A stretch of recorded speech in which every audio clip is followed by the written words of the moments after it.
Сайн байцгаана уу? Ээлжит нэгэн бичлэгтэй тавтаа морил.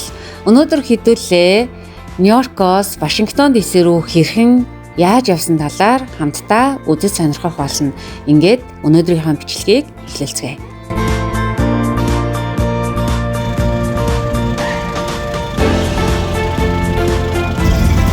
За өнөөдөр 2026 оны 1 сарын 7 байна. Бид хороо Нью-Йоркоос Вашингтон ДС рүү явах гэж байна. Өглөөс цагаан уучаад одоо Нью-Йоркоос Вашингтон руу бид галт явна. Тэгээд ажил хийжсэн. Өнөөдөр бол жоохон бид хороо ядарсан байна. Өчигдөр хоёр Нью-Йоркд нилээ явсан. Нилээ их үзсэн. Тэгээд өнөөдөр нэг жоохон ядралтай байлаа. Гэхдээ гайгүй нөө. Ингээд аялал үргэлжилсээр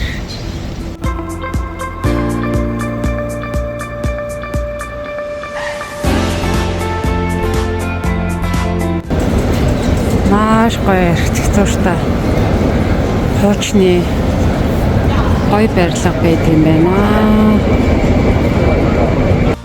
Архитектурын гайхамшиг болсон энэхүү барилга маань бол Daniel Patrick Moynihan Train Hall гэсэн Нью-Йоркийн галт тэрэгний буудал байгаа. Тэгээ энэхүү буудал маань бол 1912 онд бол шинээр баригдчихсан. Харин 1963 онд бол барилга бол нураагдчихсан. За харин шинээр 2017-оос 2021 оны хооронд бол шинэ барилгыг эхлүүлснээр дотор хэсгийг нь бол задгаа болгоод асар том шилэн дээврээр бүрхсэн ийм гайхамшигтай барилгыг бол 2021 онд бол аль биесээр нээжсэн юм байна. За бид дөнгөж сая Вашингтон ДС-д ирлээ.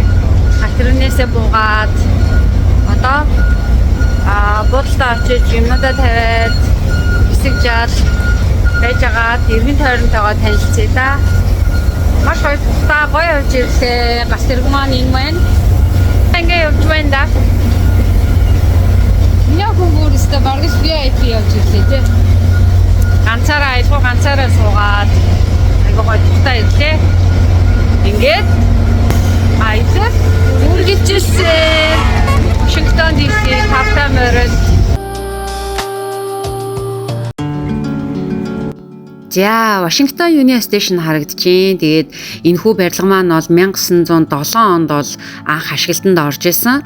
Америкийн нийслэлийн хамгийн том галт тэрэгний буудал гэдгээрээ онцлогтой. Тэгээд жилд бол 30 сая давсан зорчигч бол үүгээр үйлчлүүлдэг ийм гоё.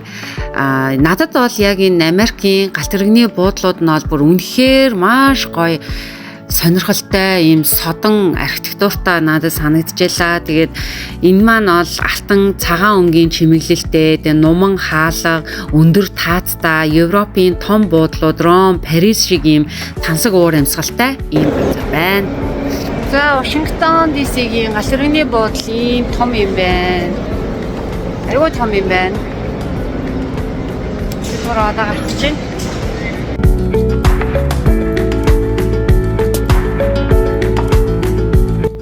За ийхүү бид Вашингтон ДС-д ирлээ. Вашингтон Union Station-тэй танилцаад тэндээс нэг 15 минут орчим алхаад өөрсдийнхөө байрлах буудал дээрээ ирсэн байгаа. Ингээд бүртгэлээ хийлгээд өрөөрөө орж ийн. Өнөөдөр бол хоол идээд амрах байгаа.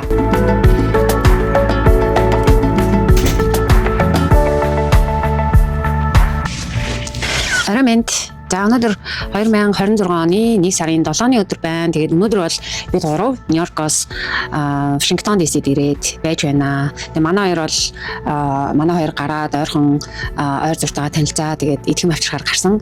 За би харин өнөөдөр бол ирсэн өдөр бол амрыг гээд гарсангүй. Яагаад гэхээр өчигдөр бол бүр Нью-Йоркод өнгөрөөсөн 3 хоног бүр айгүй их шахуу хөтөлбөртэй дээр нээж тийшээ маш их алхсан. Ер нь л аялал гэдэг чинь өөрөө айгүй тийм адал явдалтай байдаг. Тэгээд тийм болохоор яг л түүний адал явдал дүүрэн алхалт дүүрэн ингэж яваад миний хөл бол холгоод тэгээд цус гараад тэгээд баруун талын хөл бол жоохон өнөөдөр бол нэлээд өвчөө ороод наашаас ирэх гэж жоохон хэцүү ирлээ. Гэхдээ өнөөдөр бол нэг алхалт хийгээгүй бид ороо Нью-Йоркоос Вашингтон ДС рүү галт тэргээр ирсэн. Тэгээ галт тэрэг маань 12 10 төдлөөд жоохон хожуу ирсэн. Яг л зандаа бас нэг Америкч бол бас нэг янз бүрийн асуудал гарсан юм шиг байгаа. Цагдаа энтер ирсэн. Нэг юм хэлтэйг болох гад буу юм болж исэн. Тэгээд тэр одоо нэг хүнээс шалтгаалаад цаг маань жоохон хоторч явсан байгаа. За тэгээд ямар ч байсан аюулгүй эрхийн чухал. Тэгээ бид хэд ямар ч байсан өнөөдөр бол ингээд нэг амралтын байдалтай өнгөрч байна. Тэгээ маргааш болохоор маргааш нөгөөдргээд айгу завгүй. Тэгээд яг энд байх хугацаанд өөрсдийнхөө төлөвлөсөн үзий хараа гэсэн юмнуудаа ингээд үзэж хараад явнаа.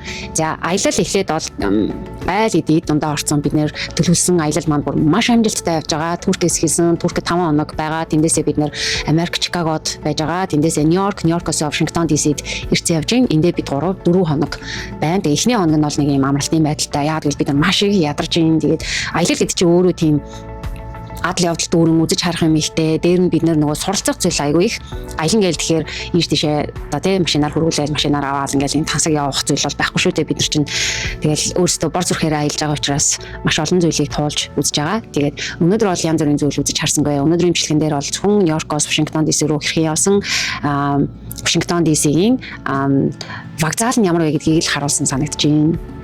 За нэг иймэрхүү тэгээд ямар ч гэсэн хөл маань маргааш гайг болж байгаа би сая шүршүрт орчоод хөлөө сайхан тосолчоод тэгээд Бээжин тэгээд мэдээж нөгөө хөл өвдөөд холгоод ингээд цусгараад яваад аягүй хэцүү. Тэгээд энийг яс өнөөдөр маргааш гайг болчихсоо гэж найдаж байна. Тэгээд ямар ч гэсэн маргааш гайгүйч вэ өвдөөд байх ч вэ ямар ч үе одоо байсан гэсэн босоод үзэж харах юмудаа үзэн. Яг тэгэл бид нар маш цөөхөн хоногуд байгаа учраас тэгээд аялал үргэлжилсээр баяртай.